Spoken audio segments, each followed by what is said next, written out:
যারা বিগত দিনে আন্দোলন সংগ্রামে মাঠে সরবভাবে উপস্থিত ছিলেন, ইনশাআল্লাহ তাদেরকে মূল্যায়ন করা হবে।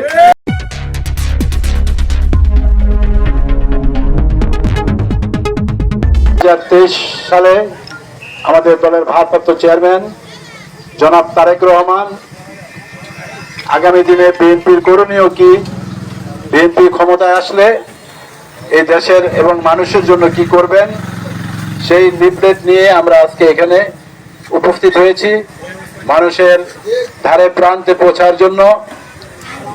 আজকে এই বক্তবলী ইউনিয়ন বিএনপিকে আমাদের ফতুল্লা থানা বিএনপির পক্ষ থেকে আন্তরিক ধন্যবাদ জানাই যে এরকম একটি অনুষ্ঠানের আয়োজন করেছে। আমরা এই অনুষ্ঠানে উপস্থিত হতে পেরে আমরা অনেক আনন্দিত। তো এখানে আপনারা যারা উপস্থিত আছেন, আমি সবাইকে চিনি। আপনারা বিগত আন্দোলন সংগ্রামে নিজের জীবন বাজি রেখে আপনারা রাজপথে অবস্থান করেছিলেন।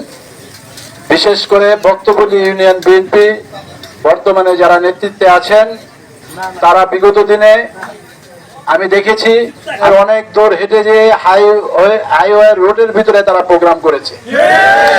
আজকে তাদেরকে আমরা আমাদের স্মরণ করতে হয়।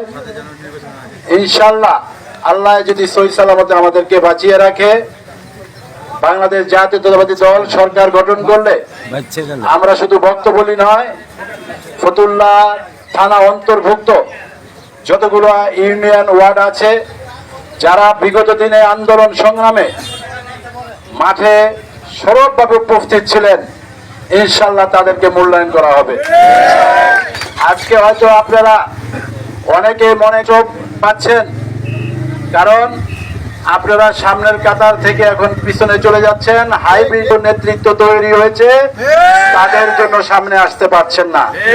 আমরা দেখছি, আমরা সেটা মনে রাখতেছি। ইনশাআল্লাহ আমাদের নেতা বিএনপির ভারপ্রাপ্ত চেয়ারম্যান খুব অল্প টাইমের ভিতরে বাংলাদেশে অবস্থান করবেন, বাংলাদেশে আসবেন।